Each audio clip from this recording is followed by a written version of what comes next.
ہر وقت اس کا دل اپنے مالک کی یاد میں مصروف تھا، ہر وقت۔ ارشاد فرماتے ہیں کہ میرا شروع میں اس کے بارے میں گمان یہ تھا کہ دیکھو یہ شخص کیا کر رہا ہے، پیسہ کما رہا ہے، دولت کے چکر میں پڑا ہوا ہے۔ فرماتے ہیں کہ پھر میں نے ایک اور منظر دیکھا، ایک اور رنگ میں نے دیکھا کہ وہ کما رہا تھا، اور پھر اختتام حج پہ میں نے دیکھا کہ جو کمایا تھا سارا اللہ کے بندوں پہ خرچ کر رہا تھا۔ آپ اور میں، ہم نے دیکھنا صرف یہ ہے کہ کہیں ایسا تو نہیں ہے کہ دولت میں الجھ گئے۔ بہت سارے لوگوں نے یہ کہا تھا، ہم سنتے تھے جب کوئی آدمی جانے لگتا تھا نا پردیس پیسہ کمانے کے لیے، تو وہ کہا کرتا تھا کہ میں ملک سے باہر جا رہا ہوں، 2 4 5 سال لگا کے آؤں گا، واپس آ کے پھر یہاں میں نے کوئی کام کرنا ہے، تھوڑے سے پیسے کماؤں تاکہ یہاں نہ پھر میرا سلسلہ کوئی بن جائے۔ وہ 3 سال لگانے گئے تھے پر 30 گزر گئے ہیں، لوٹ کے واپس کوئی نہیں آئے۔ وہ 4 سال کا کہہ کے گئے تھے پر سال 40 ہو گئے، لوٹے نہیں۔ کیوں نہیں لوٹے؟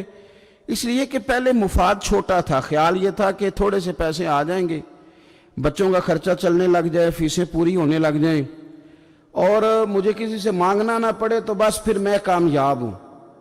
یہ طے کیا تھا۔ اس کے فوراً بعد پھر جب باہر گئے تو خیال آیا کہ نہیں، صرف پنکھے کا نہیں، اے سی کا بل بھی دینا پڑے گا۔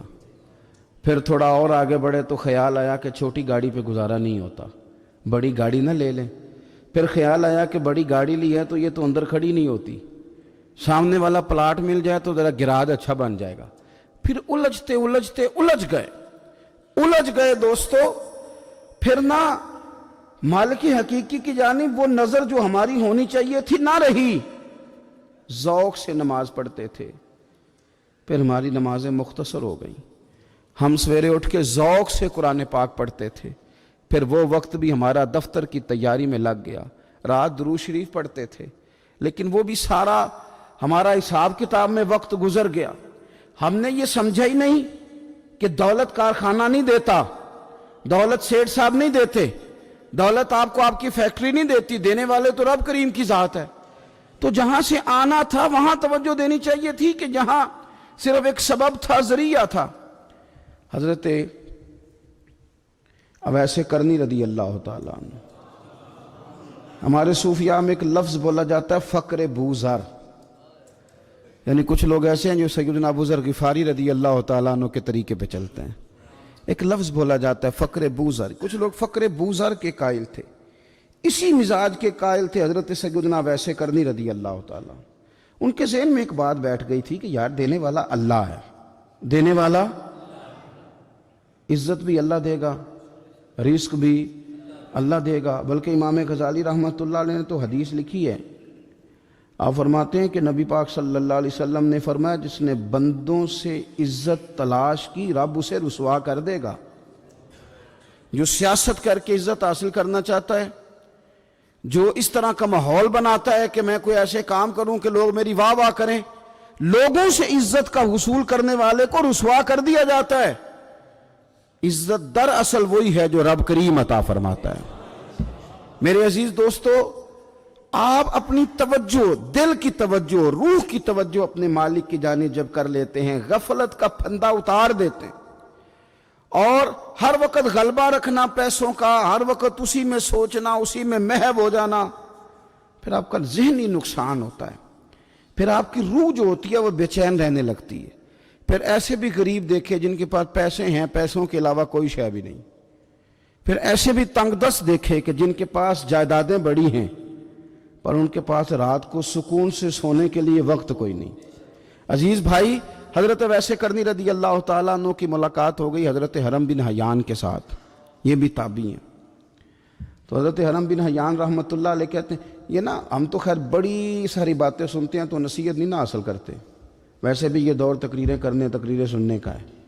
جو عمل کرنے والے لوگ تھے ان کا کیا طریقہ تھا کہ وہ 1 2 جملے کافی تھا، علم و بس کریں او یار او ایک کو یرف تینوں درکار، جملہ ایک بھی تیرے لیے کافی ہے، لیکن شرط یہ کہ تو عمل کا ارادہ رکھتا ہو، تیرا خیال ہو کہ عمل کرنا ہے۔ وہ لوگ نا مختصر سی باتیں کرتے، مختصر سی نصیحتیں کرتے، لیکن وہ عکس جلدی کرتے، اس میں سے اپنے لیے خیر جلدی تلاش کرتے۔ حضرت حرم بن حیان کی ملاقات ہوئی حضرت اویس کرنی رضی اللہ تعالیٰ عنہ کے ساتھ، تو حضرت حرم بن حیان کہتے ہیں میں نے عرض کی حضور میں کسی ملک میں جا کے رہنا چاہتا ہوں، کہیں سکونت اختیار کرنا چاہتا ہوں، یہاں سے ہجرت کرنا چاہتا ہوں، تو مجھے کوئی آپ مشورہ دے میں کہاں جاؤں؟ تو فرماتے ہیں کہ میں نے جب یہ سوال کیا تو حضرت اویس کرنی نے مجھے اشارہ دیا، فرمانے لگے ملک شام چلا جا۔ کہتے میں نے اگلا سوال کیا حضور وہاں جا کے کاروبار کیا کروں گا، رہوں گا کیسے، کھاؤں گا کہاں سے؟ تو فرماتے ہیں حضرت اویس کرنی نے رومال اٹھایا، کندھے پہ رکھا اور چلنے لگے۔ میں نے کہا حضور آپ نے سوال کا جواب ہی نہیں دیا۔ تو فرمانے لگے جس دل کو ابھی تک یہی یقین نہیں آیا کہ روزی کون دیتا ہے، اسے میں نصیحت کیا کروں؟ میں تجھے نصیحت کروں جسے آج تک یہی نہیں پتا کہ روزی کون دیتا ہے؟ تو ابھی تک اپنے دل کو پکا ہی نہیں کر پایا کہ روزی رب دیتا ہے؟ او خدا کے بندے کیا نصیحت کروں تجھے، تو ابھی تک یہاں اڑا ہوا ہے۔ تیرا جو توکل ہے وہ مضبوط ہونا چاہیے، تیرا بھروسہ اپنے رب کی ذات۔ تو غافل ہو گیا اللہ سے، تو نے اسباب پر بھروسہ سارا کرنا شروع کر دیا۔ اسباب اختیار کیے جاتے ہیں، بھروسہ رب کریم پہ کیا جاتا ہے۔ ہماری جو غفلت ہے نا وہ بھلا کیوں ہوئی ہے؟ وہ اس لیے ہوئی ہے کہ پیسے کسی کو بھی برے نہیں لگتے، پتہ نہیں ان میں کیا کشش ہے۔ یہ نہ آپ کسی جگہ بھی ان کا نام لے لیتے ہیں، یہ کسی جگہ بھی آ جاتے ہیں تو یہ برے لگتے ہی نہیں۔ یہ جناب بڑی بڑی فقیری کا دعویٰ کرنے والے اور لوگوں کو طریقت اور تصوف کا درس دینے والے، ان کو بھی اچھے لگتے ہیں۔ یہ تو جناب جو لوگوں کو کہہ رہے ہیں فقیر ہو جاؤ فقیر ہو جاؤ، وہ خود امیر ہوتے جا رہے ہیں۔ یہ پتہ نہیں ان میں کیا ایسا خاص۔ ہمارے ایک استاد تھے تو مزاج میں بڑی ظرافت تھی، حالانکہ بڑے اللہ والے بندے تھے، تو بات بڑی وہ دل لگی کی کیا کرتے تھے۔ تو ایک دن ہم نے پوچھا استاد جی خوشبو کون سی اچھی لگتی ہے؟ کہنے لگے بیٹا جو پیسوں میں سے آتی ہے وہ مجھے بڑی اچھی لگتی ہے، اس لیے کہ ملتے کم ہیں۔ ہمارا نا جب اس طرح کا ذوق بن جاتا ہے نا، آپ مزاج بنا لیتے ہیں پیسوں کا۔ لوگ سمجھتے ہیں کہ غریبی کا ڈر شاید زیادہ ڈر ہے، لیکن کبھی آپ دروازہ رسول پہ جائیں نا تو حضور نے تو کوئی اور ڈر بیان کیا ہے۔ حضرت ابو عبیدہ بن جراح رضی اللہ تعالیٰ عنہ بحرین سے نا مال لے کے آئے بہت سارا، حضور نے بھیجا، جزیہ لینے گئے یا مال غنیمت کا کچھ مال تھا، آپ لے کے مسجد میں آئے تو لوگوں کو پتہ چل گیا کہ آج مال آیا ہے۔ اب سب کو حصہ ملتا تھا اس میں سے، بدریوں کو زیادہ ملتا تھا، باقی لوگوں کو بھی ملتا تھا۔ تو فجر کی نماز کے بعد لوگ گھروں کو جایا کرتے تھے، لیکن آج پتہ چلا نا مال آیا ہے۔ تو یہ سیاستہ میں حدیث موجود ہے، سب لوگ مسجد میں بیٹھے رہے۔ حضور علیہ السلام نے فرمایا تمہیں پتہ چل گیا مال آیا ہے؟ عرض کی حضور ہاں۔ فرمایا تمہیں بانٹنے لگے ہیں، دینے لگے ہیں۔ ہم نا غریبی سے ڈرتے ہیں، ہم اپنے بچوں کے لیے دعا کرتے ہیں ان پہ غربت نہ آئے، ہم اپنے بہن بھائیوں کے لیے دعا کرتے ہیں ان پہ غربت نہ آئے، کرنی چاہیے۔ لیکن ذرا اس حدیث کے مفہوم کو بھی دیکھیے گا۔ نبی پاک صلی اللہ تعالیٰ علیہ وآلہ وسلم نے فرمایا تمہیں دینے لگے ہیں، مال آ گیا ہے، لیکن میرے قریب نے اپنی امت کے لیے جس چیز کا ڈر محسوس کیا وہ کیا ہے، حضور کے دل میں کس چیز کا خدشہ تھا وہ کیا ہے، بیان کیا۔ حضور فرمانے لگے لوگو مجھے تم پر غربت کا ڈر نہیں، یہ ڈر نہیں کہ تم غریب ہو جاؤ گے، بلکہ مجھے تو ڈر ہے کہ تم پر دولت پھیلا دی جائے گی، تم زیادہ مالدار ہو جاؤ گے۔ خوف غریبی کا نہیں، خوف تمہارے مال کا ہے۔ اور حضور فرماتے ہیں کہ پھر تم انہی باتوں میں مبتلا ہو جاؤ گے جن میں پرانی امتیں مبتلا ہوئی تھی، اور جب وہ اللہ کی نافرمانی میں مبتلا ہوئی تھی تو پھر وہ ہلاک کر دی گئی تھی۔ مجھے ڈر ہے، مجھے ڈر ہے۔ ہاں جہاں دولت آتی ہے وہاں سستی بھی آتی ہے، جہاں دولت آتی ہے وہاں معاذ اللہ عیاشی بھی آتی ہے، جہاں دولت زیادہ آ جاتی ہے وہاں پھر لوگ ہر چیز کو دولت میں تولنے لگتے ہیں۔ جہاں دولت زیادہ آتی ہے میرے بھائی، پھر لوگ سمجھتے ہیں کہ ہر چیز میں خرید لوں گا، پھر لوگوں کے ذہنوں کے اندر اس طرح کا فطور آتا ہے۔ حضور نے فرمایا مجھے ڈر ہے تمہارے دولت مند ہونے کا، ڈر ہے دولت مند ہونے کا۔ یارو اپنے پیسوں سے ڈرا کرو، اپنی جائیدادوں سے ڈرا کرو، اپنے مال سے ڈرا کرو۔ وہ ہم نے جو بڑے بڑے محلات تعمیر کرنے شروع کیے ان سے ڈرا کرو، اس لیے کہ حضور نے فرمایا مجھے ڈر ہے۔ حضرت ابو بکر صدیق رضی اللہ تعالیٰ عنہ تشریف فرما تھے۔ ہمارے نا بچے بہت زیادہ آسانی مانگتے ہیں۔ اقبال نے کہا لہو مجھ کو رلاتی ہے جوانوں کی تن آسانی۔ جب میں جوانوں کا مزاج دیکھتا ہوں نا کہ اتنے آرام پسند ہو گئے ہیں تو پھر میری آنکھوں سے لہو بہتا ہے۔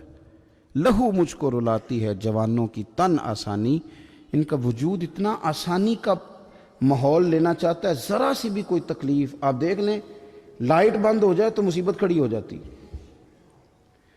کسی جگہ چند منٹ کے لیے آدھے گھنٹے کے لیے ٹریفک بند ہو جائے تو مثلاً کیا ہو جائے گا، لیکن یہ کہ طبیعتوں میں تلخی، اور جب وہ گاڑیاں آہستہ آہستہ چلتی ہیں تو ایک دوسرے سے آگے بڑھنے کی وہ شدت، وہ ہمارے مزاج میں ایک دوسرے کے بارے میں دل میں بڑے بڑے جملے، کیوں؟ اس لیے کہ ہماری طبیعت آسانی پسند ہے، ذرا سی بھی کوئی رکاوٹ ہم نہیں برداشت کرتے، تھوڑی دیر کے لیے ٹھہرنا پڑ جائے ہمارے لیے بڑا مشکل کام ہے۔ آپ ہمیں ہماری مرضی کے خلاف کوئی بات کر دیں تو ہمیں بگڑا ہوا سمجھیں، ہماری طبیعت میں وہ آسانی ہے۔ یہ آسانیاں انسان کو پھر بڑے بڑے کام نہیں کرنے دیتی، پھر انسان کمزور پڑ جاتا ہے، پھر وہ کوئی کسی انقلابی تحریک کا کبھی حصہ نہیں بن سکتا۔ اگر وہ بڑی صلاحیت بھی رکھتا ہو تو وہ زندگی میں کوئی کارنامہ سر انجام نہیں دے پاتا، کیونکہ طبیعت میں آسانی آ گئی، اس کا مزاج ہی نہیں۔ جس بندے کو گرمی زیادہ لگتی ہے وہ کیسے آگے بڑھے گا؟ یہ سیٹھوں کے بیٹے، مالداروں کے بیٹے، پیروں کے بیٹے، بڑے بڑے جناب مشائخ کے صاحبزادگان، الا ماشاءاللہ، آگے نہ بڑھنے کی وجہ کیا ہے؟ صرف یہ ہے کہ طبیعت کا تقاضا یہ ہے کہ ایک آدمی نے رومال پکڑا ہے، دوسرے نے جوتا پکڑا ہے، تیسرا گاڑی کھول رہا ہے۔ جب آپ اس قدر زیادہ ان کو آسانیوں میں مبتلا کر دیتے ہیں، پھر ان کے لیے جہاد کرنا، میدان میں نکلنا ممکن نہیں رہتا، وہ عادی نہیں ہوتے۔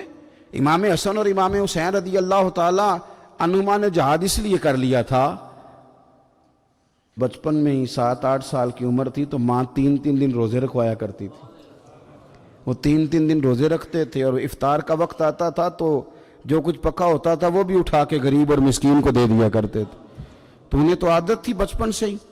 پھر اس لیے ایسا نہیں ہوتا کہ وہ کھانا نہیں پکا تو بچے نے موبائل توڑ دیا ہے، اس کی مرضی کا، آج گھر کے اندر جو ہے وہ کھانے کا سامان موجود نہیں تھا تو اس نے ٹی وی توڑ دیا، اس طرح پھر نہیں ہوتا، پھر وہ گھر کا نقصان نہیں کرتا۔ ہمارے مزاج میں جو بے پناہ آسانی ہے، مرضی کا کھانا ہے، مرضی کا پہننا ہے۔ اب ہمارے کپڑے پرانے نہیں ہوتے، اب ڈیزائن بدل جاتا ہے۔ اب وہ کہاں چونکوں میں وہ لوگ بیٹھے ہیں جو جوتیاں گانٹھا کرتے تھے، اب کہاں وہ وقت گیا کہ جب توڑے میں ڈال کے سارے گھر کے جوتے لے جائے جاتے تھے اور ان کو گانٹھا جاتا تھا۔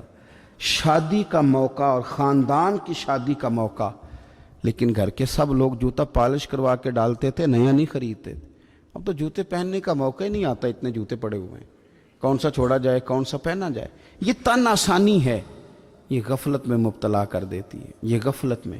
میرے رسول کریم صلی اللہ تعالی علیہ وسلم رات کو آرام کرنے کے لیے تشریف لے گئے تو حضرت بلال حبشی رضی اللہ تعالیٰ عنہ فرماتے ہیں کہ کسی صحابی نے نا آج موٹا گدا لا کے دیا، کہا حضور کی پشت اتھر پر نا میں موٹے بان کی چارپائی کے نشان دیکھتا ہوں، تو یہ گدا آج میرے کریم کے نیچے بچھاؤ، یہ بستر آرام دے۔ حضرت بلال کہتے ہیں میرا بھی بڑے دنوں سے خیال تھا، میں نے وہ ڈبل کر کے نا بچھا دیا، حضور نے آرام کیا، میرے دل کو بڑی تسلی ہوئی۔ صبح محبوب تشریف لائے، فرمایا رات میرا بستر کس نے بچھایا تھا؟ عرض کی حضور میں نے بچھایا تھا۔ فرمایا اٹھا لو، آج کے بعد نہ بچھانا، مجھے تو نیند بڑی گہری آئی ہے، میرے کئی نفل رہ گئے۔ فرمایا میں تمہاری دنیا کے اندر آرام کرنے نہیں آیا، میں تو مسافر ہوں، اپنا وقت بتانے کے لیے آیا ہوں، تم نے یہ میرے لیے نیچے اتنا آرام دہ بستر کیوں بچھا دیا؟ حضور سید عالم صلی اللہ علیہ وسلم کے کمر پر موٹے بان کی چارپائی کے نشان دے کر حضرت عمر جیسا بندہ رو پڑا جو مزاجن سخت مزاج ہے، اور عرض کی حضور یہ آپ کی کیا کیفیت ہے؟ کیسر و کسرا اللہ کے دشمن اتنی آسانیوں میں اور آپ اس حال میں؟ تو حضور نے فرمایا عمر تم یہ پسند نہیں کرتے کہ دنیا میں تھوڑی سی مشکل برداشت کریں اور آخرت کی ساری عزتیں اللہ ہمیں ہی عطا فرمائے؟ فرمایا میں کوئی تمہاری دنیا سے کچھ حاصل کرنے نہیں آیا۔ میرے عزیز یہ نا تن آسانی سے تھوڑا بچیں۔ غفلت کی بنیادی وجہ یہ ہے ہم نے اپنی مرضی کا کھانا ہے، اپنی مرضی کا، یعنی بہت ساری چیزیں ایسی ہیں جن کو ہم ناپسند کرتے ہیں، حالانکہ سیدہ عائشہ صدیقہ رضی اللہ تعالیٰ عنہ فرماتی ہیں کھانا پک جاتا تھا، کریم نے کبھی نہیں فرمایا مجھے ناپسند، کبھی طبیعت نہ چاہتی تو چھوڑ دیتے تھے، لیکن کبھی ہم نے عیب نکالتے نہیں دیکھا۔